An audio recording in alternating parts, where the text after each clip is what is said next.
Hos Unidamp har vi i mange år lavet fugtskab, der kan regenerere bolde, som er blevet tørre. Men problemet for mange er, at hvis man køber et rør bolde, som har været i skabet, og efterfølgende bliver opbevaret i en sportstaske, så vil man opleve, at de er rigtig gode, men efter ganske kort tid, 14 dage, så begynder de allerede at blive dårligere. Også selvom man skulle være heldig at få nogle helt nye bolde i en forretning, der aldrig har været i boldskab, så vil man opdage, at de bliver tørre, og at de ikke holder så længe efterfølgende.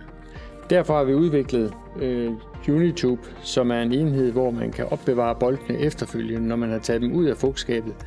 Enheden er ikke ideel til at regenerere bolde, som først er blevet tørre.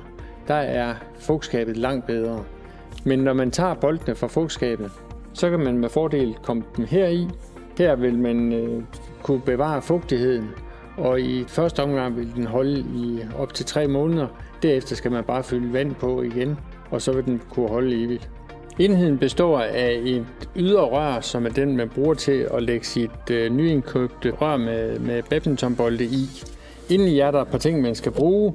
Der ligger der et klæde, som man vikler omkring, som er det, der giver fugten til selve røret. Og så er der en doseringsenhed, som er den, man bruger til at sikre, at man ikke får for meget fugt i klædet her. Det filt, der er lavet, det er 100% uden mikrofiber, og er specielt designet til at holdes på så meget vand som muligt, uden at afgive det. Det første, man gør, er, at man åbner den sikkerhedsfolie, der ligger omkring den filt, som skal indeholde fugten, der skal videre til boldene. Det gør man med doseringspumpen, og jeg har lige forberedt lidt og taget noget vand med. I første omgang må den få 80 ml, som man bare giver herinde i midten. Når man starter den igen efterfølgende, så anbefaler jeg kun at give det 1 gange 20 ml, så man er sikker på, at der ikke kommer for meget. Herefter bruger man det selvklæbende til at rulle omkring det rør med boldene.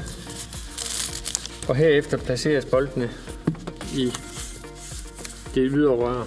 På den her måde så vil de kunne holde i omkring 3 måneder med 80% luftfugtighed. Og det er det, som skal til for at vedligeholde boldene, og de ikke bliver tørre.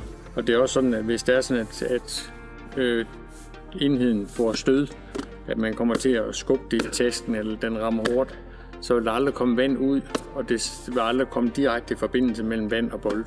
Lige så snart, at den skulle blive tør, så fylder man bare vand på igen, og så kan man bruge den lige så mange gange, som man overhovedet har lyst til.